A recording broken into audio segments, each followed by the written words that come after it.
अस्सलाम वालेकुम, welcome to my channel. कैसे हैं आप लोग। आज हम लीनियर अलजेब्रा का लेक्चर नंबर 34 करेंगे, जिसमें हमने एप्लीकेशंस टू डिफरेंशियल इक्वेशंस पढ़नी है। डिफरेंशियल इक्वेशंस क्या होती हैं, ये आप लोगों ने इससे पहले जो पिछले सेमेस्टर में पढ़ा होगा MTH 401, उसमें काफ़ी डिटेल से आपने डिफरेंशियल इक्वेशंस के बारे में पढ़ा होगा कि उनको हम सॉल्व कैसे करते हैं। डिफरेंट टाइप्स की डिफरेंशियल इक्वेशंस पढ़ी होंगी। यहाँ पे हम उनमें से कोई एक दो टाइप्स जो है वो सॉल्व करेंगे। सबसे पहले तो डिफरेंशियल इक्वेशन की डेफिनेशन MCQ में आ सकती है। ऐसी इक्वेशन जिसके अंदर डेरिवेटिव्स हों। अब डेरिवेटिव्स वो ऑर्डिनरी डेरिवेटिव्स भी हो सकते हैं और पार्शियल डेरिवेटिव्स भी हो सकते हैं, ठीक है। For example dy/dx plus x is equal to 0, ये एक डिफरेंशियल इक्वेशन है। ये फर्स्ट ऑर्डर का डेरिवेटिव है। इसी तरह से सेकंड ऑर्डर का भी हो सकता है, थर्ड ऑर्डर का भी हो सकता है। तो ये ऑर्डिनरी डेरिवेटिव्स हैं, ठीक है। इसी तरह से अगर आपके पास पार्शियल डेरिवेटिव्स हैं, लेट्स से इस तरह की इक्वेशन है कि जिसमें पार्शियल डेरिवेटिव लिए गए हैं, तो ये इक्वेशन भी डिफरेंशियल इक्वेशन ही कहलाती है, ठीक है। अब अगर आपके पास एक डिफरेंशियल इक्वेशन है तो उसको तो हम सिर्फ डिफरेंशियल इक्वेशन कहेंगे ना। लीनियर डिफरेंशियल इक्वेशन वो होती है जिसमें ये सिंगल डेरिवेटिव हो, यानी डबल नहीं होगा। पार्शियल डेरिवेटिव भी सिंगल होता है, ऑर्डिनरी डेरिवेटिव भी फर्स्ट ऑर्डर का होता है। अब लीनियर डिफरेंशियल इक्वेशंस अगर आप एक से ज़्यादा ले लेते हैं, 2 3 4 5, उनको मिला के अगर आप इस तरह से लिख रहे हैं, first equation, second, third, fourth and so on, तो इनको मिला के हमारे पास जो एक ग्रुप बनता है ना इनका, उसको हम कहते हैं system of linear differential equations, ठीक है। और यहाँ पे लेट्स से पहली इक्वेशन हमारी x1 is equal to a11 x1 plus a up to n xn है। अब इसमें जो x है ना, ये basically a function of time है, क्योंकि इसको ना x1 प्राइम लिखा हुआ है। x1 प्राइम, प्राइम हम डेरिवेटिव को ही कहते हैं ना, तो डेरिवेटिव को हम यूँ भी तो लिख सकते हैं dx1 ओवर dx, या dt कर दें, क्योंकि हम इसको फंक्शन ऑफ टाइम कह रहे हैं। तो आप x1 को डिफ्रेंशिएट कर रहे हो विद रिस्पेक्ट टू टाइम, तो इसलिए हम कहते हैं कि ये जो x1 प्राइम है ना, ये is a function of time. और इसमें ये जो कॉन्स्टेंट्स आ रहे हैं सामने, a11 a21 एंड इसमें और भी बहुत सारे कॉन्स्टेंट्स होंगे, उनको मिला के एक मैट्रिक्स बन जाता है जिसको हम a का नाम देते हैं, ठीक है। अब जो एक जनरल इक्वेशन आपके पास आती है ना, जनरल डिफरेंशियल इक्वेशन, वो होती है x डैश या x prime is equal to ax, ठीक है। अब इसमें जो x है ना, x प्राइम, इसको हम x प्राइम ऑफ t, यानी ये फंक्शन ऑफ t होता है। तो इसकी वैल्यूज़ अगर मैं लिखूँ तो इसके अंदर x प्राइम के सारे फंक्शंस आ जाएंगे, यानी x1 prime function of t, x2 prime function of t, and चलते जाएं xn प्राइम तक, ठीक है। तो ये एक वेक्टर जो है हमारे पास x प्राइम t का आ गया। उसके बाद दूसरी चीज़ जो यहाँ पे इन्वॉल्व हुई है वो x वाला हमारा एक वेक्टर है। तो x वेक्टर को आप वेक्टर फॉर्म में लिख सकते हैं, लेकिन इसको आप x ऑफ t कहेंगे, और इसमें अंदर आ जाएगा x1t, x2t and so on up to xnt, ठीक है। तो x प्राइम t के अंदर सारे प्राइम वाले फंक्शंस आ जाएंगे, x के अंदर सारे x वाले फंक्शंस आ जाएंगे। और ये जो मैट्रिक्स A है, ये मैं आपको ऑलरेडी बता चुकी हूँ कि ये हमारा कोएफिशिएंट्स का मैट्रिक्स होता है। तो A के अंदर सारे कोएफिशिएंट्स आ जाएंगे, a11 a12 a13 up to a1n। इसी तरह से नीचे फिर a21 a31 a41, और चलते जाएं, जितने कोएफिशिएंट्स होंगे उसका आपने मैट्रिक्स बना लेना है, ठीक है। ओके, अब डिफरेंशियल इक्वेशंस को सॉल्व करने के लिए ना हमें सुपरपोजिशन ऑफ सॉल्यूशंस को समझना पड़ेगा। सुपरपोजिशन ऑफ सॉल्यूशंस क्या है, यही जो मैंने ऊपर आपको बताया ना इक्वेशन, इसी को हम कहते हैं x dash is equal to ax। अगर ये इक्वेशन सॉल्व करके मुझे दो आंसर्स मिलते हैं, let's say u and v, ये दो इसके सोल्यूशन है, ठीक है, तो cu प्लस dv भी इसका सोल्यूशन होगा। मतलब क्या है कि जो u और v दो सोल्यूशन मिले हैं ना आपको इस इक्वेशन के, इनका अगर लीनियर कॉम्बिनेशन बना लिया जाए। लीनियर कॉम्बिनेशन क्या होता है कि u और v के साथ आप कोई दो कांस्टेंट या वेट्स मल्टीप्लाई करें, उनको ऐड कर दें, तो ये जो एक इनका लीनियर कॉम्बिनेशन बनेगा ना, it is also a solution of this equation, ठीक है। इस प्रॉपर्टी को हम कहते हैं superposition of solutions. Linear combination of any set of solution is also a solution and this property is called superposition, ठीक है। नेक्स्ट हमारे पास फंडामेंटल सेट ऑफ सॉल्यूशन आ जाता है। ये क्या है कि जितने भी आपके पास पॉसिबल सॉल्यूशंस आते हैं ना किसी इक्वेशन के, जैसे x prime is equal to ax है, इसके जितने भी पॉसिबल सॉल्यूशंस होंगे उन सबको मिला के एक जो बेसिस बनती है ना हमारी, उस बेसिस को हम फंडामेंटल सेट ऑफ सॉल्यूशंस कहते हैं, ठीक है। तो इसकी डेफिनेशन क्या होगी, fundamental set of solutions is a basis for the set of all the solutions of x prime is equal to ax, ठीक है। और ये n डायमेंशनल वेक्टर स्पेस होती है, यानी जो इसका a का ऑर्डर होगा ना, उतनी ही डायमेंशनल इसकी होगी। यानी अगर 2x2 का आपके पास मैट्रिक्स है तो 2 डायमेंशनल होगी, 3x3 का है तो 3 डायमेंशनल होगी। Next initial value problem. यहाँ तक हम ये इस पेज पे जितनी चीज़ें पढ़ेंगे एमसीक्यूज़ के लिए हैं, ठीक है। इनिशियल वैल्यू प्रॉब्लम क्या होता है, अगर आपको एक डिफरेंशियल इक्वेशन सॉल्व करने के लिए दी जा रही है लेट्स से, और उसमें आपको एक इनिशियल वैल्यू दे दी गई है, यानी एक्स ऑफ टी की फॉर्म में आपके पास वेक्टर्स होते हैं ना, तो एक्स ऑफ ज़ीरो लेट से आपको दे दिया उन्होंने, और उसको फिर हम कहते हैं ये एक्स नॉट की वैल्यू है। एक्स नॉट को यूज़ करते हुए आप एक्स वन निकालते हैं, फिर एक्स टू निकालते हैं, एंड सो ऑन चलते जाते हैं। तो ये जो एक इनिशियल वैल्यू आपको वो दे देते हैं ना एक्स नॉट की वैल्यू, उसको हम ऐसे क्वेश्चंस को या ऐसे जो प्रॉब्लम्स होंगे उनको हम कहेंगे इनिशियल वैल्यू प्रॉब्लम, ठीक है। और डिफरेंशियल इक्वेशन में आप लोगों ने पढ़ा होगा इसकी टाइप इनिशियल वैल्यू भी, और एक और होता था I think boundary value problem होता था, कि जिसमें अगर आपके पास इनिशियल वैल्यू के साथ साथ फाइनल वैल्यू भी दे दी जाती है तो वो बाउंड्री वैल्यू प्रॉब्लम्स होती थी, और जिसमें सिर्फ इनिशियल वैल्यू दी जाती है उसको हम इनिशियल वैल्यू प्रॉब्लम कहते हैं। नेक्स्ट हमारे पास एग्जांपल है कि एक मैट्रिक्स ए दिया हुआ है, कह रहे हैं x prime is equal to A x, what will be the solution of A when A is a diagonal matrix. और ये ए दिया हुआ है, नीचे देखें डायगनल मैट्रिक्स है कि डायगनल एंट्रीज नॉन जीरो हैं, बाकी सब जीरो हैं। आपने इसके सॉल्यूशंस फाइंड करने हैं, ठीक है। अब सॉल्यूशन कैसे फाइंड करने हैं ये ध्यान से आपने स्टेप्स देख लेने हैं। सबसे पहले देखें, हमने जो इक्वेशन बनाई थी ना, पहले हम वो इक्वेशन लिख लेते हैं। हमने कहा था x prime is equal to A x होता है। अब एक्स के अंदर वो वेक्टर आ जाएंगे जिसमें x one prime, x two prime, साथ में ये फंक्शन ऑफ टी होते हैं। और ये दो ही क्यों रखे हैं, क्योंकि ए जो है वो हमारा 2/2 का है ना, तो इसमें सिर्फ दो वैल्यूज़ आएंगी। इसी तरह से ए यहाँ पे आ जाएगा, ए हमें दिया हुआ था 3 0 0 -5, फिर उसके साथ एक्स है, तो एक्स के अंदर यहाँ पे एक्स ऑफ टी पहले के साथ 1 लगा दें, दूसरे के साथ 2 लगा दें, ठीक है। तो ये आपके पास एक सिस्टम बन गया है। अब इसको आपने सॉल्व करके यहाँ से x1 और x2 की वैल्यूज़ निकाल देनी है, ठीक है।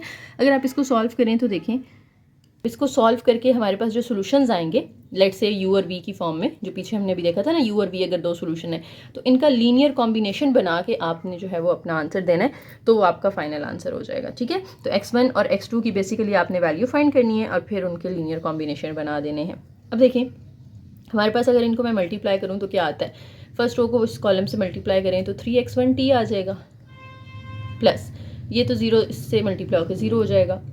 इसी तरीके से नीचे वाले दोनों को अगर आप मल्टीप्लाई करें इस रो को इस कॉलम के साथ, तो पहला वाला तो 0 हो जाएगा, प्लस -5 इससे मल्टीप्लाई होगा तो -5x2t आ जाएगा। और इस साइड पे क्या है, x प्राइम टी, इसके साथ 1 है, इसके साथ 2 है।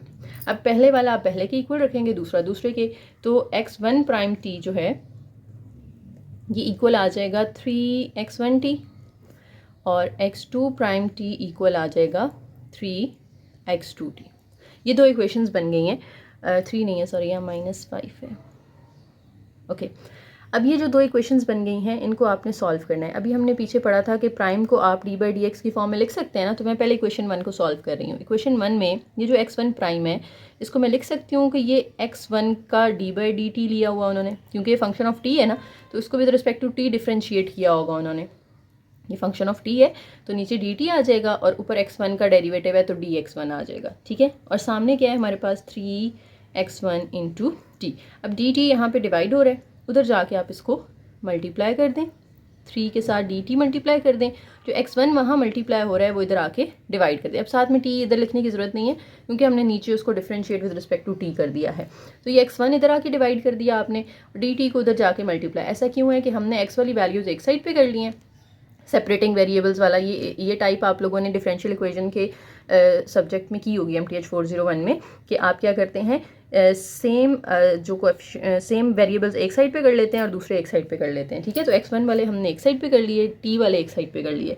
अब इसको आपने इंटीग्रेट कर लेना है। डिफरेंशियल इक्वेशन का हम सोल्यूशन निकालने के लिए क्या करते होते हैं, इंटीग्रेशन कर लेते होते हैं वेरिएबल्स को सेपरेट करने के बाद।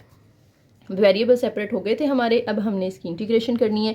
अब आपको अगर कैलकुलस का ये थोड़ा सा याद हो तो इंटीग्रेशन अगर हम करते थे ना 1/x की विद रिस्पेक्ट टू x, तो ये हमारे पास log x आता था, नेचुरल log ऑफ x। इसी तरीके से अगर 1/x1 की है यहाँ पे और साथ में ये dx1 है, तो हम इसकी जब इंटीग्रेशन करेंगे ये नेचुरल log ऑफ x1 आ जाएगा। सामने 3 है, कांस्टेंट की जब भी इंटीग्रेशन करते हैं उसके साथ वेरिएबल मल्टीप्लाई हो जाता है, और हम इसकी integration with respect to t कर रहे हैं तो इसके साथ वेरिएबल t मल्टीप्लाई होगा। अगर dx होता यहाँ पे तो 3 के साथ x आ जाता, ठीक है। क्योंकि क्या होता है इसमें कि आप इस तरह से कर रहे हो ना, 3 आप बाहर निकाल लोगे, अंदर कांस्टेंट जो है वो सिर्फ 1 रह जाएगा, 3 एज इट इज़, और 1 की इंटीग्रेशन जो है वो यही वाला वेरिएबल आ जाता होता है जो कि t है, तो फाइनल 3t बनेगा हमारे पास।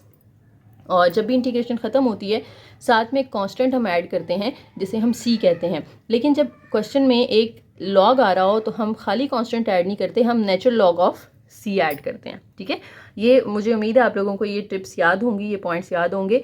MTH 401 में काफ़ी डिटेल से सारे टॉपिक्स आप लोगों ने किए होंगे, तो अगर मैं उस तरह से बहुत डिटेल से करवाऊंगी तो लेक्चर बहुत लंबा हो जाएगा, लेकिन फिर भी मैं बेसिक सारी आपको साथ साथ बता रही हूँ चीज़ें। ठीक है, ओके। तो जब आप लॉग वाले आप दोनों एक साइड पे कर लें, नेचुरल लॉग ऑफ x1 ये इधर आके minus natural log of c हो जाएगा और सामने रह जाएगा 3t। अब लॉग की प्रॉपर्टी होती है ना कि अगर दो लॉग माइनस हो रहे हों तो और आप उसको सिंगल लॉग बनाते हैं तो ये दोनों वैल्यूज़ डिवाइड हो जाती हैं, x1 के साथ c डिवाइड हो जाता है। और अगर यहाँ पे दो लोग अगर माइनस हो रहे हैं और आप उसको सिंगल लॉग बनाते हैं तो ये x1 और c मल्टीप्लाई हो जाते हैं, लेकिन अभी माइनस है तो आपने डिवाइड कर देना है, सामने 3t आ जाएगा। हमने वैल्यू तो सिर्फ x1 की निकालनी है ना, तो हमें किसी तरह से ये लॉग को यहाँ से ख़त्म करना है। इस लॉग को कैंसिल करने के लिए क्या करेंगे हम, अगर हमारे पास सामने भी लॉग आ जाए तो वो लॉग के साथ क्या हो जाएगा, कैंसिल हो जाएगा। ठीक है, अच्छा अब 3t के साथ कुछ नहीं है ना यहाँ पे, तो मैं कह सकती हूँ कि इसके साथ 1 मल्टीप्लाई हो रहा है। जहाँ कुछ भी मल्टीप्लाई नहीं हो रहा होता इट मीन्स वहाँ पे 1 मल्टीप्लाई हो रहा होता है। और ये भी आपको याद होना चाहिए पॉइंट कि नेचुरल लॉग ऑफ e जब आप लेते हैं ना वो 1 के इक्वल होता है। आप कैलकुलेटर से ले भी सकते हैं। नेचुरल लॉग मैं आपके सामने ये करके दिखा भी देती हूँ। नेचुरल लॉग अगर आप लेंगे ना e का तो ये आपको आंसर देता है 1। ठीक है, तो 1 की जगह पे, इस 1 की जगह पे अब मैं लिख रही हूँ नेचुरल लॉग ऑफ e। ठीक है, तो log of x1 over c is equal to, अब log की एक और प्रॉपर्टी होती है कि log के साथ अगर बाहर कुछ मल्टीप्लाई हो रहा है तो वो सामने इस e की पावर में चला जाएगा, तो log of e power 3t। अगर कुछ पावर में हो तो आप उसको बाहर भी शिफ्ट कर सकते हैं log के बाहर, और अगर log के बाहर पहले से कुछ मल्टीप्लाई हो रहा है तो आप उसको अंदर वाले नंबर की पावर भी बना सकते हैं। अब ये लॉग एक दूसरे के साथ कैंसिल हो जाएंगे। बेसिकली यहाँ पे आप एंटी लॉग लेंगे ऑन बोथ साइड्स तो वो फिर कैंसिल होंगे, लेकिन हम डायरेक्ट भी कर सकते हैं, कोई मसला नहीं है। तो x1 ओवर c किसके इक्वल आ गया, e पावर 3t के। अब ये c यहाँ डिवाइड हो रहा है, वहाँ जाके आप इसको मल्टीप्लाई कर दें। ठीक है, तो ये हमारे पास x1 is equal to c e power 3t आ गया। और ये x1 की वैल्यू है तो हम c के साथ भी 1 लगा देते हैं, क्योंकि आगे जब हम x2 की निकालेंगे उसमें भी एक कांस्टेंट c होगा, तो फिर दोनों को डिफ्रेंशिएट करने के लिए हम इसको c1 और उसको c2 कह सकते हैं। यहाँ तक समझ आ गया कि आपने x1 की वैल्यू कैसे निकाली है। इसी तरीके से आपने x2 की वैल्यू निकालनी है। ठीक है, वो यहाँ पे इन्होंने तो नहीं की हुई, लेकिन मैं उसकी वर्किंग करके आपको दिखा देती हूँ ताकि इसमें कोई कन्फ्यूजन ना रहे आपको। उसके लिए क्या करना पड़ेगा, अब हमें इक्वेशन 2 लेनी पड़ेगी। हमने 1 वाली पहले सॉल्व कर ली है सारी, अब 2 से हम x2 की वैल्यू निकालेंगे। तो देखें, इसको मैं लिख सकती हूँ कि x2 का derivative with respect to t, तो हम इसको इस तरह से लिखेंगे dx2 ओवर dt, और इक्वल के सामने है -5x2, इसके साथ से भी आप t हटा देंगे। अब आप x2 वाले सारे एक साइड पे कर लें और t को उधर ले जाएं, तो ये बन जाएगा dx2 ओवर x2, सामने -5 और इसके साथ dt। अब दोनों साइड्स पे आप इंटीग्रेशन ले लें, 1 ओवर x2 की इंटीग्रेशन हो जाएगी log of x2 is equal to, minus आप बाहर निकाल लें, 5 भी बाहर निकाल लें तो अंदर 1 बचेगा, 1 की इंटीग्रेशन हो जाएगी t। जब इंटीग्रेशन ख़त्म होती है साथ में कांस्टेंट ऐड होता है, हम यहाँ पे log ऑफ c ऐड करेंगे, क्योंकि एक log आ रहा है। अगर पूरी इक्वेशन में कहीं भी एक log आ रहा है ना तो आपने फिर खाली कांस्टेंट नहीं ऐड करना, log ऑफ c कर देना है। अब ये log ऑफ c यहाँ पे हो रहा है प्लस, इधर आएगा तो x2 में से log ऑफ c माइनस हो जाएगा, सामने -5t रह जाएगा। ठीक है, अब ये log आप सिंगल बना लें और ये बाद दरमियान में माइनस है तो x2 के साथ c डिवाइड हो जाएगा, और सामने इसके साथ आप खुद से 1 अज्यूम करके इस 1 की जगह पे log e लिख सकते हैं।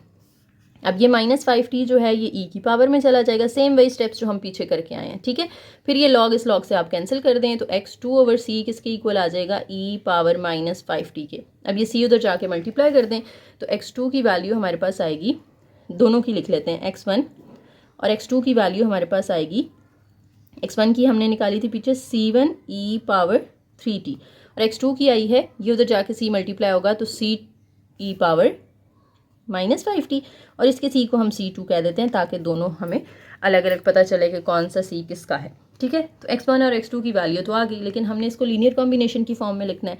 तो हम क्या करते हैं, यहाँ से आप देखें कि इसके ना 2 हिस्से बना लें। देखें, इसमें ऊपर c1 वाली वैल्यू है और C2 वाली नहीं है तो उसकी जगह हम 0 खुद से लिख सकते हैं। इसी तरह से नीचे C2 वाली वैल्यू है तो हम C1 वाली की जगह पे 0 और C2 वाली वैल्यू लिख लेते हैं। अब इसको अलग अलग कर लें कि जो ये पहला वाला है इसको एक अलग वेक्टर बना दें और दूसरे नंबर को अलग वेक्टर बना दें। तो ये बन जाएगा C1 e पावर 3t 0 और प्लस लगा के दूसरे वेक्टर में आप लिख देंगे 0 C2 e पावर -5t। अब इधर से भी आप C1 कॉमन निकाल लें, C1 बाहर निकाल लें तो अंदर रह जाएगा e पावर 3t और नीचे 0।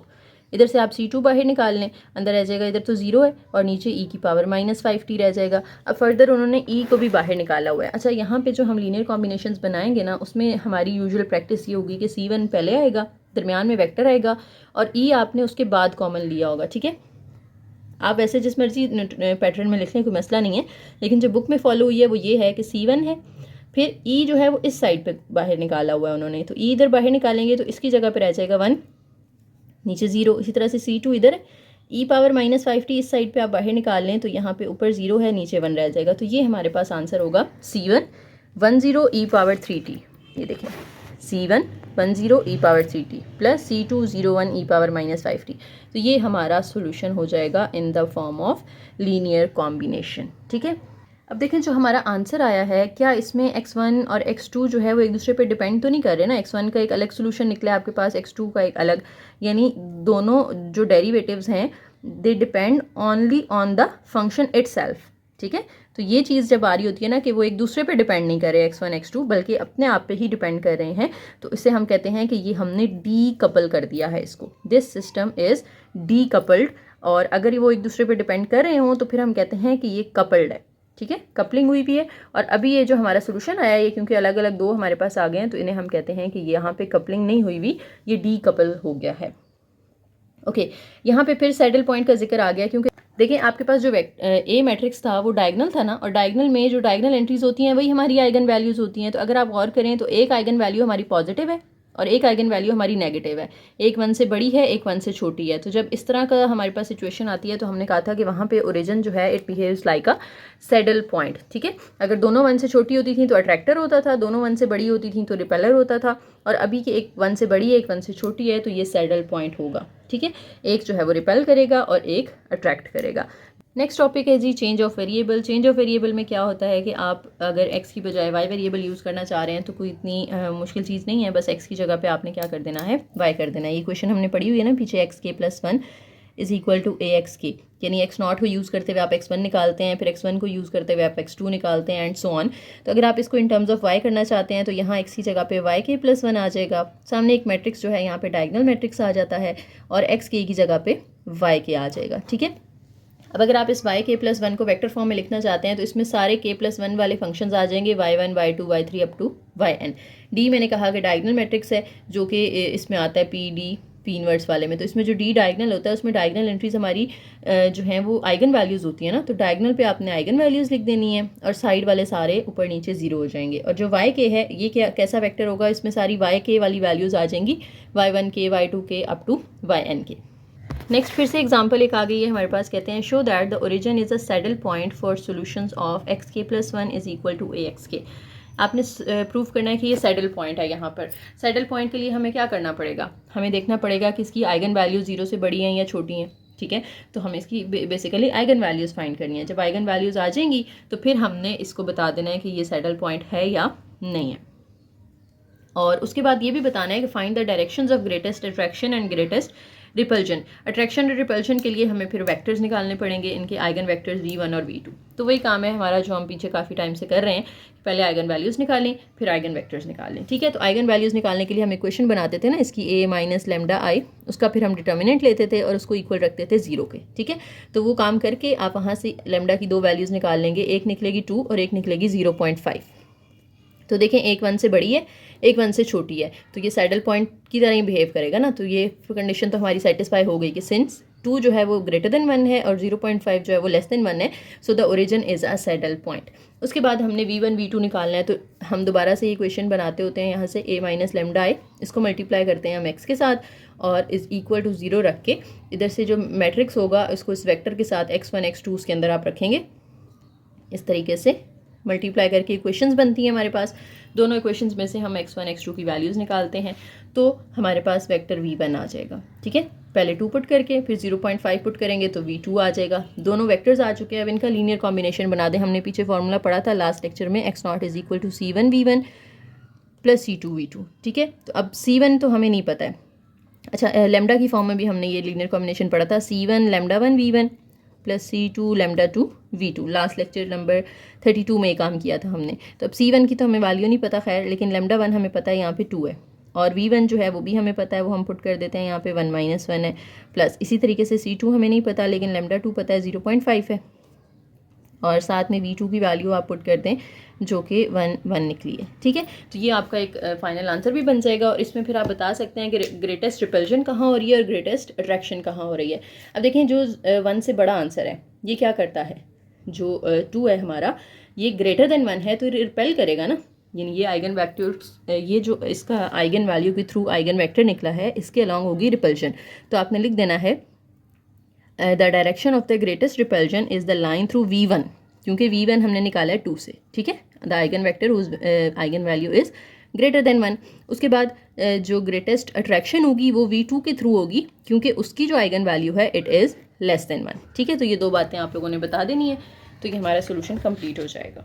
अच्छा सॉरी, यहाँ पे ये जो पेज मैंने करवाया ना आपको, change of variable, saddle point, change of variable, और ये जो एग्जांपल 5, ये वाला पेज, ये पेज लास्ट लेक्चर का था, लेक्चर 33 का, और ये पेज जो है ये गलत जगह पे लगा हुआ था, 425 और 424, ये वाला पेज था लास्ट लेक्चर का 34 का।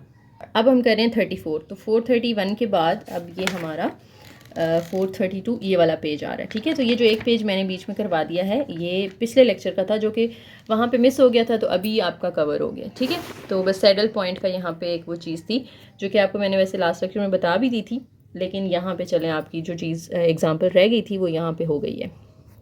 ओके, तो हम अपनी लास्ट जो हमने डी कपलिंग वाला किया है उसके बाद अब आगे आते हैं नेक्स्ट टॉपिक पे, लेक्चर नंबर 34। इसमें है जी ऑब्जर्वेशन। इसमें आपको एक तो फार्मूलाज हैं जो याद करने पड़ेंगे। देखें, अगर आपके पास इक्वेशन है x prime is equal to ax, हमने अभी पिछले एग्जांपल में इसको सॉल्व किया है, तो हमारे आंसर जो आ रहे थे उसमें ये था कि c1 था हमारे पास, फिर बीच में एक वेक्टर आता था और साइड पे हमारे e की वैल्यू थी जो कि पहले पार्ट में 3t थी और दूसरे में -5t थी, इसके साथ भी एक वेक्टर था, इसके साथ c2 था। इसी तरह का आंसर था हमारा। अब यहाँ पर अगर आप ये जो स्केलर्स हैं इनको फ़िलहाल छोड़ दें तो ये जो x ऑफ t होगा ना हमारे पास, क्योंकि x ऑफ t जो है वो किसकी, ये भी x ऑफ t का आंसर था ना हमारा, तो x ऑफ t जो है वो किसके इक्वल आएगा, हम कहेंगे कि अगर ये वेक्टर हम v का नाम दे दें, इसके साथ e है और इसकी पावर में ये हमारी आइगन वैल्यू आ रही थी ना, ये हमारी आइगन वैल्यूज थी 3 और -5, क्योंकि ये डायगोनल एलिमेंट्स थे, तो इसको हम कहेंगे v, और ये e की power lambda t, e power lambda T, तो ये x ऑफ t का आंसर आता है। फिर अगर आगे एक से ज़्यादा है तो फिर आप इसको v1 e की power lambda 1t plus v2 e की power lambda 2t and so on, आप इसको चलाते जाएंगे। और अगर आप x ऑफ t की बजाय x प्राइम t की वैल्यू निकालना चाहते हैं तो क्या होगा, बस इन दोनों के साथ लैम्डा मल्टीप्लाई हो जाएगा, साथ में v e power lambda t as it is रहेगा। ठीक है, तो ये 2 फार्मूलाज आपने याद रखने हैं, x ऑफ t का फार्मूला, x प्राइम t का फार्मूला। x ऑफ t में सिर्फ v और e आता है, जबकि x प्राइम t में बाहर लैम्डा v और e। क्यों आता है, क्योंकि देखो ना x का डेरिवेटिव होता है ना x प्राइम, तो अगर आप इसका डेरिवेटिव लो, v तो कांस्टेंट है एज इट इज़ रहेगा, e का डेरिवेटिव लें तो वो भी एज इट इज़ आता है, पावर का फिर हम अलग से डेरिवेटिव ले लेते होते थे, तो लैम्डा टी का डेरिवेटिव लेंगे तो वो लैम्डा आ जाएगा ना, क्योंकि टी का तो 1 होता है, इसलिए ये लैम्डा साथ में मल्टीप्लाई हो गया। तो बेसिकली x का डेरिवेटिव लेके ये x प्राइम आया है, लेकिन आप इसको याद कर लें कि यहाँ पे सिर्फ v e आता है, जबकि यहाँ पे लैम्डा v e आता है। और उसके बाद दोबारा से वो एक और चीज़ बता रहे हैं कि जो x ऑफ t वाली इक्वेशन है ना हमारी, ये ऊपर वाली, इसको अगर आप दोनों साइड पे a से मल्टीप्लाई कर दें तो a x of t equal हो जाएगा a v e power lambda t, और ये जो e पावर लैम्डा t है ये ज़ीरो नहीं हो सकता कभी, क्योंकि e की वैल्यू कभी भी ज़ीरो तो नहीं हो सकती ना, ये लैम्डा अगर ज़ीरो हो भी जाए तो e की पावर में ज़ीरो आएगा और वो हमेशा 1 के इक्वल होता है, यानी e खुद जो है वो कभी भी 0 के इक्वल नहीं हो सकता, तो इट इज़ नेवर 0। ठीक है, और जो x ऑफ t है वो a x ऑफ t के इक्वल हो सकता है, यानी ये जो x ऑफ t है ये a x ऑफ t के इक्वल तब हो सकता है if lambda v is equal to a v, ये कंडीशन अगर सेटिस्फाई हो रही है। उसके बाद आइगन फंक्शन आ जाता है। आइगन फंक्शन ऐसा फंक्शन होगा कि जिसमें आप पेयर ऑफ आइगन वैल्यूज से आइगन वेक्टर्स निकालते हैं और वो एक सोल्यूशन देता है आपको। ठीक है, आइगन वैल्यूज से आप आइगन वेक्टर्स निकालेंगे, आइगन वेक्टर्स से फिर आप आगे सोल्यूशन ऑफ इक्वेशन निकालेंगे, जो कि कौन सी इक्वेशन है, x lambda is equal to AX। तो इसके सोल्यूशंस जो हैं वो निकालते हैं आप। तो this is called the eigen function of differential equation. अब नेक्स्ट एग्जांपल है एग्जांपल नंबर 2।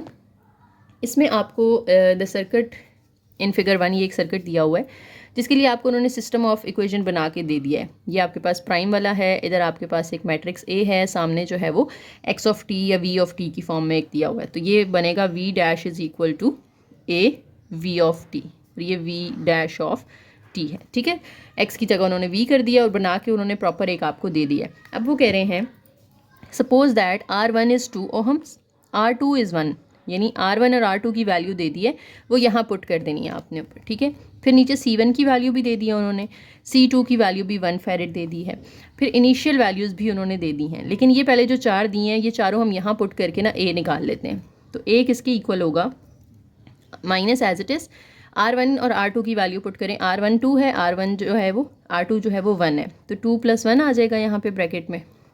2 + 1 के साथ ये डिवाइड हो रहा है C1, तो C1 की वैल्यू हमारे पास है 2 फैरेड्स, तो इसको डिवाइड कर देना आपने 2 से। ठीक है, फिर R2 को C1 से डिवाइड करना है, तो R2 1 है और C1 जो है ये 2 है, तो 1/2 आ जाएगा।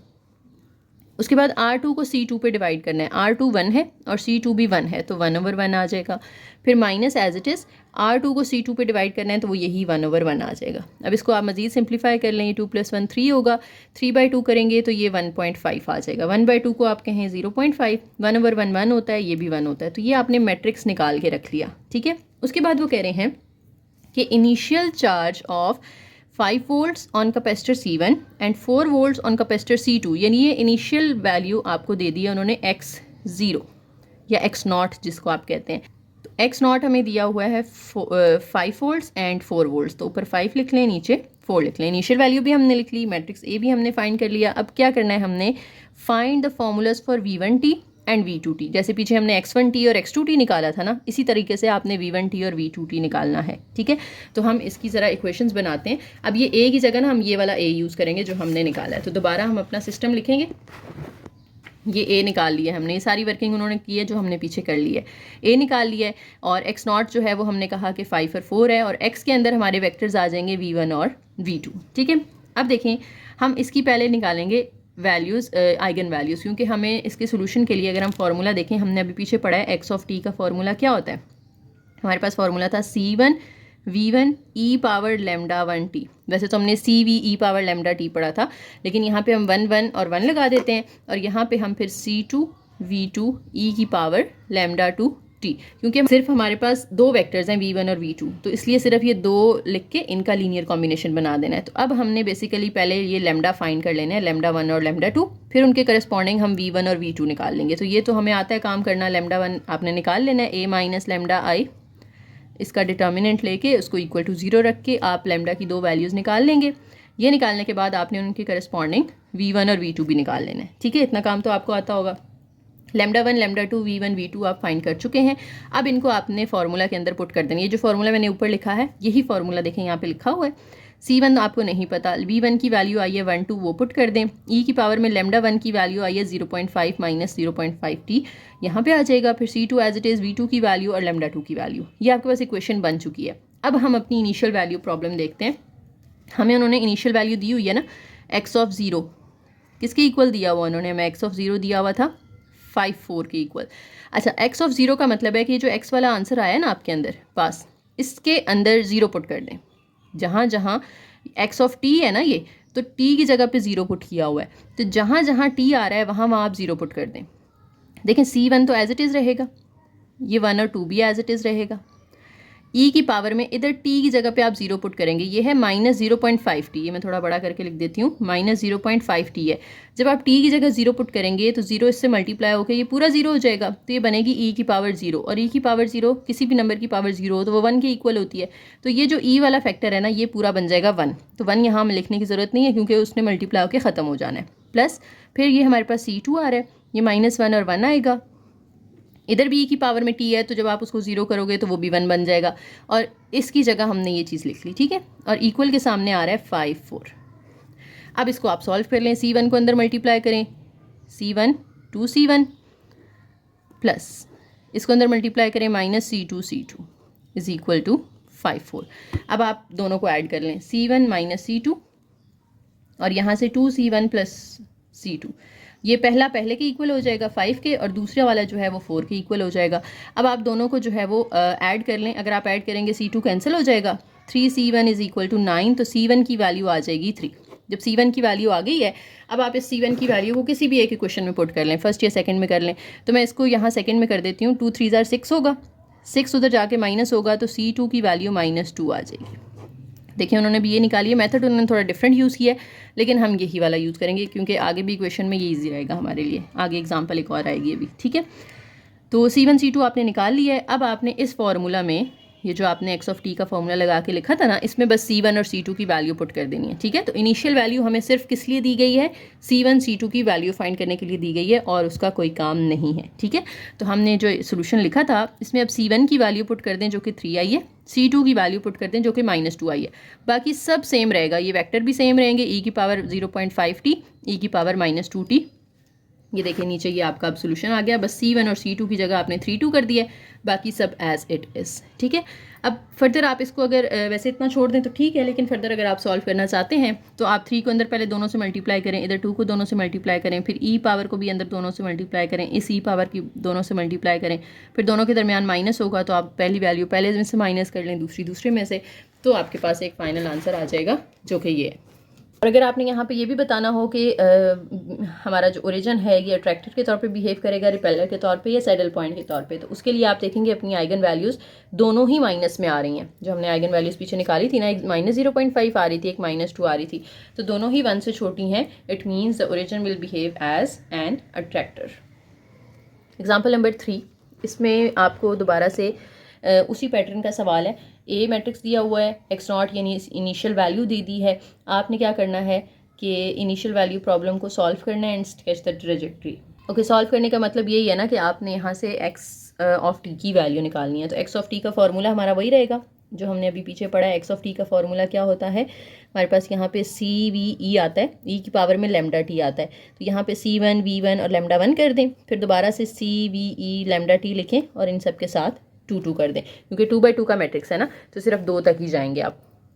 अब आपने यहाँ पे यानी पहले लैम्डा 1 और लैम्डा 2 निकाल लेना है, फिर V1 और V2 निकाल लेना है। तो लैम्डा 1 हमारे पास आ गया, लैम्डा 2 आ गया, अब वेक्टर V1 और वेक्टर V2 आ गया, ठीक है। अब ये सेम पैटर्न से उसी तरीके से आपने निकाल लेना है। अब इसके अंदर पुट कर दें वैल्यूज़। C1 आपको नहीं पता तो C1 आप ऐसे रहने दें, V1 की जगह ये पहला वेक्टर आ जाएगा, ठीक है, और e की पावर में लैम्डा 1 की जगह 6 आ जाएगा। इसी तरीके से C2 एज इट इज़, यहाँ पे V2 की वैल्यू पुट कर दें और लैम्डा 2 की वैल्यू पुट कर दें। अब आपने क्योंकि C की वैल्यूज़ निकाल के यहाँ पुट करनी है, तो आप क्या करेंगे, इनिशियल वैल्यू प्रॉब्लम यूज़ करेंगे जो कि x ऑफ 0 है वो किसकी इक्वल है, 2.9 एंड 2.6 के इक्वल है। ये ऊपर दिया हुआ था वो हमने यहाँ पे लिख लिया। x0 को आप x ऑफ 0 भी कह सकते हैं ना।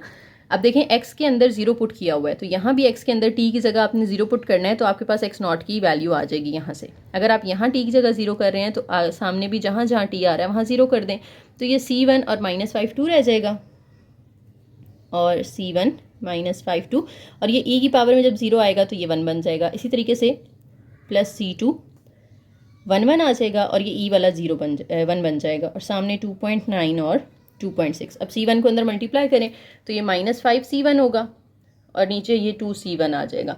इधर C2 को अंदर मल्टीप्लाई कर दें तो C2, फिर इन दोनों को आप ऐड कर दें और पहला पहले के इक्वल रख लें, दूसरा दूसरे के इक्वल रख लें, तो इक्वेशंस बन गई हमारे पास। इनको अब आप अगर माइनस कर दें तो ये कैंसिल हो जाएंगे C2, ठीक है। तो ये -7 C1, और इनको आपने 2.9 में से 2.6 माइनस कर देना है 0.3। -7 को वहाँ जाके डिवाइड करें तो C1 की आपके पास वैल्यू आ जाएगी जो कि हमारे पास आ रही है जनाब, अच्छा उन्होंने पॉइंट्स में नहीं की, -3/70 रखा है, आप पॉइंट्स में कर लें तो भी कोई मसला नहीं है। फिर C1 को किसी भी एक इक्वेशन में पुट करके आप C2 निकाल लेंगे। अब C1 और C2 को आप C1 की जगह C2 की जगह पुट करें, बाकी हमारा वेक्टर भी सेम रहेगा दोनों में, e की पावर भी सेम रहेगी, तो ये हमारा सोल्यूशन आ चुका है। और ये सैडल पॉइंट होगा क्योंकि इसमें जो हमारी लैम्डा की वैल्यूज़ थी, एक 6 आई थी और एक -1 आई थी, तो एक 1 से बड़ी है, एक 1 से छोटी है, ठीक है। नेक्स्ट डी कपलिंग आ गई है। डी कपलिंग का मैंने आपको पीछे थोड़ा सा बता दिया है, तो वही यहाँ पे चीज़ है, आप लोग इसको एक दफ़ा रीड कर लीजिएगा।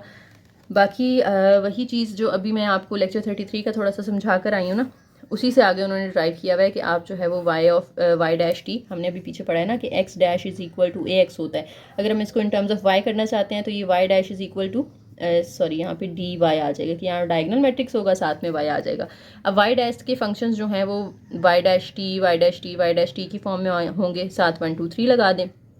डायगनल मैट्रिक्स जो होता है उसमें लैम्डा 1 लैम्डा 2 ये up to lambda n diagonal entries हो जाएंगी, यानी आइगन वैल्यूज़, और बाकी सारे जीरो हो जाते हैं। और वाई की जगह पे आपने y of t y of t y of t 1 2 3 करके पुट कर देने हैं, ठीक है।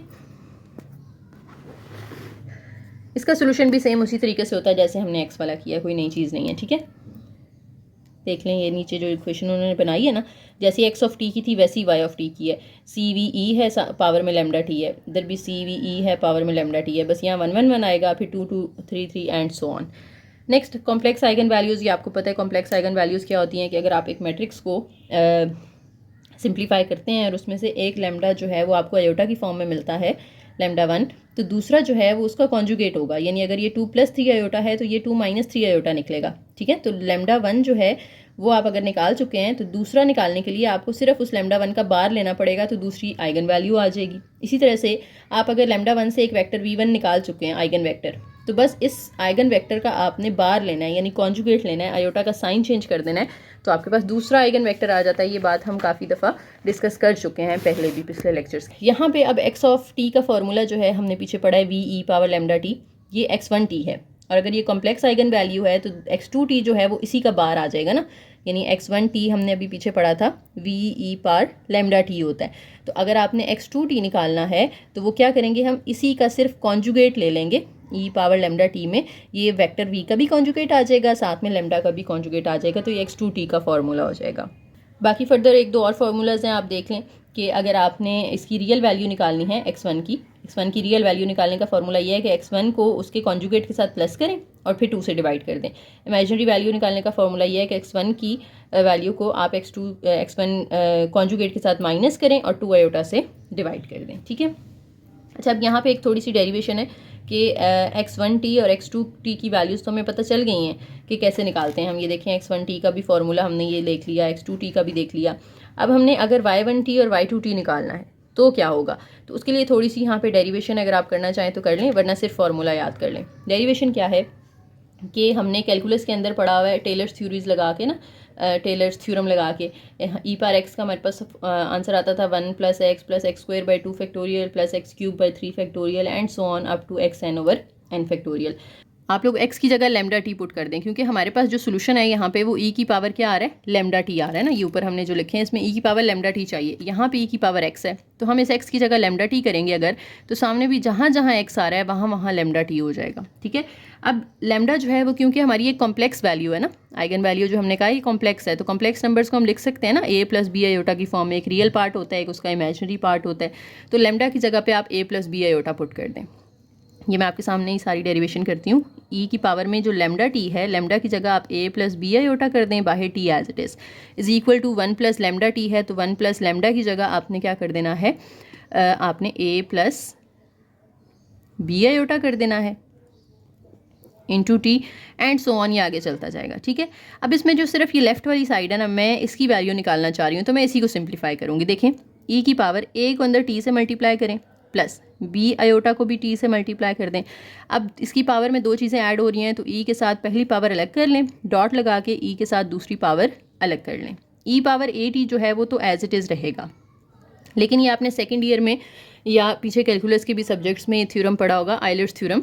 आयलर्स थ्योरम क्या होता है, इसको यूलर्स थ्योरम भी पढ़ते हैं, आयलर्स भी पढ़ते हैं, कि e की पावर में अगर आयोटा वाली चीज़ आ रही है तो आप इस पूरे को रिप्लेस कर सकते हो किसके साथ, कि आयोटा के साथ जो नंबर आ रहा है bt आ रहा है ना हमारा, उसको कॉज के साथ लिखें, फिर प्लस लगा के आयोटा साइन के साथ लिख दें, तो cause bt plus iota sine bt। यहाँ पे आयोटा के साथ जो भी नंबर आ रहा है वो आपने कॉज के साथ लिखना है प्लस आयोटा साइन के साथ लिख देना है, ठीक है। तो ये चीज़ करने के बाद ये हम आगे एग्जांपल्स में भी यूज़ करेंगे, हम e पावर लैम्डा t को इस तरीके से ओपन करेंगे, ठीक है। तो ये आपने याद रखना है। और नीचे आ जाएं y1 और y2 की वैल्यूज़ निकालने के लिए, जो x1 का रियल पार्ट होगा ना वही y1 की वैल्यू होगी और जो x1 का इमेजिनरी पार्ट होगा वो y2 की वैल्यू होगी। तो ये 2 पॉइंट्स आपने याद रखने, सामने इनके फार्मूलाज भी हैं, MCQs के लिए करना चाहें तो कर सकते हैं, लेकिन क्वेश्चन में हम बस इतनी चीज़ यूज़ करेंगे, ठीक है। MCQs के लिए आप इनको पढ़ लीजिएगा। एग्जाम्पल करते हैं जिसमें अब हमने ये वाले कॉन्सेप्ट यूज़ करने हैं। कहते हैं ये एक आपको उन्होंने सिस्टम बना के दे दिया है, इसके अंदर अब R2, L, C, R1C सबकी वैल्यूज़ दी हुई हैं, वो यहाँ पे पुट कर देनी है एज़ इट इज़, जैसे हमने पीछे R1, R2 की वैल्यूज़ एक एग्जांपल में पुट की है ना, इसी तरीके से। ये ऊपर आप स्टेटमेंट अगर देखें तो यहाँ पे वो कह रहे हैं कि जो L है वो 4 है, 0.4 है, C 0.1 है, R2 0.8 है और R1 जो है वो 5 ओहम्स है। आपने I, L और VC का फार्मूला निकालना है। इनिशियल वैल्यू उन्होंने दे दी है 3 एम्पेयर एंड 3 वोल्ट्स। तो x ऑफ 0 जो है वो किसके इक्वल होगा, 3 के इक्वल होगा। और a हमारा किसके इक्वल आएगा, a हम निकाल लेते हैं, यहाँ सबकी वैल्यूज़ पुट कर दें, R2 की, L की, C की, R1 की और C की। वो पुट करने के बाद मेरे पास जो a आएगा वो आएगा -2, -2.5, 10 एंड -2। अब इसके बाद हमने सबसे पहला काम करना होता है कि हमने आइगन वैल्यूज़ निकालनी होती हैं। तो हम एक आइगन वैल्यू दूसरी आइगन वैल्यूज़ निकाल लेंगे, λ1 और λ2।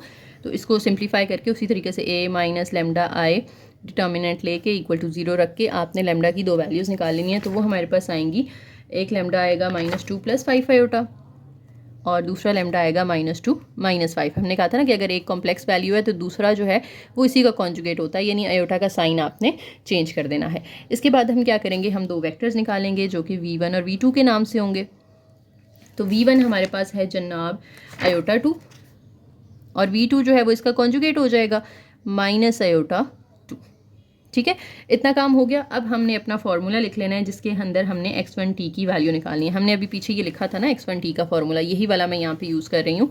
x1t किसके इक्वल होता है, v λt के।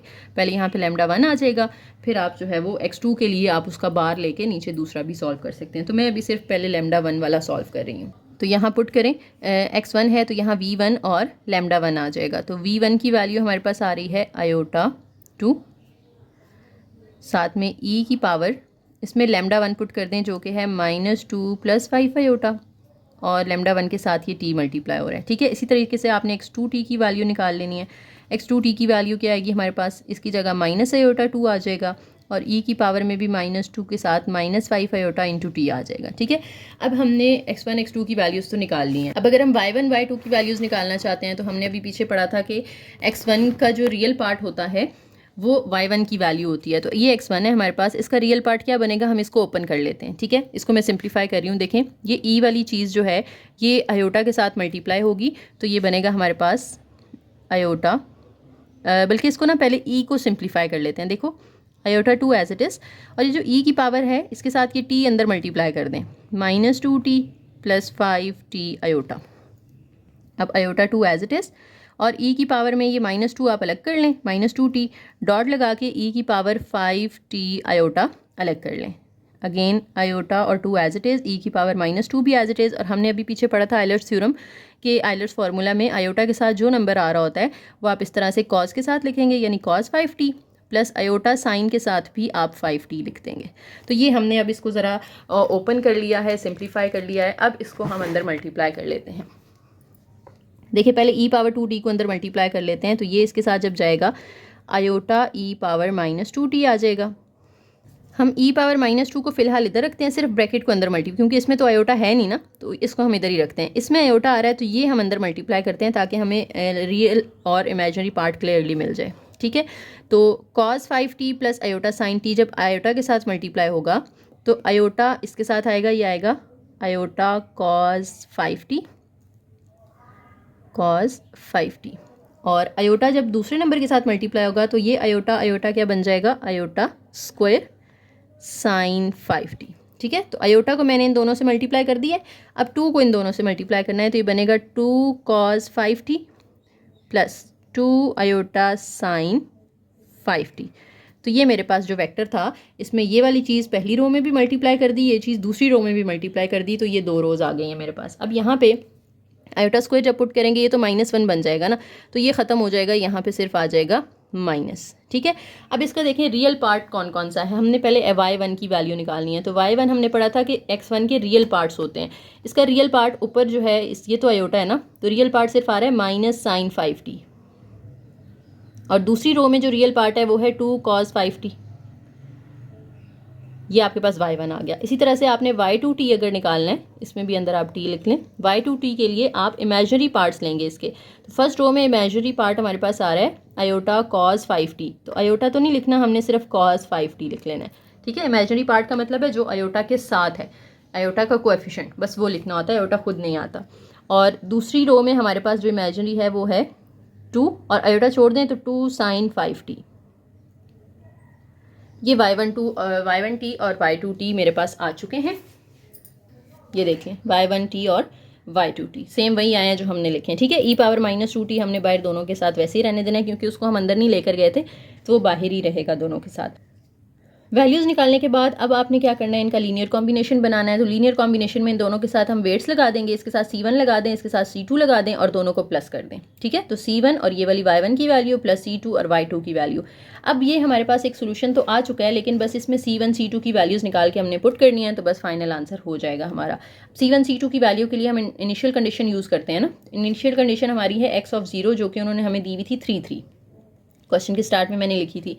अब x के अंदर जहाँ जहाँ t है वहाँ अपने 0 पुट कर देना है। तो देखें c1 तो एज इट इज़ आएगा, यहाँ t है तो 5 × 0 करेंगे तो ये sin 0 बनेगा, sin 0 0 होता है, तो फर्स्ट यहाँ पे एलिमेंट आ गया हमारा 0। इसी तरह से यहाँ t की जगह 0 करेंगे तो cos 0 बन जाएगा, cos 0 1 होता है, 1 जब इस 2 से मल्टीप्लाई होगा तो ये 2 आ जाएगा।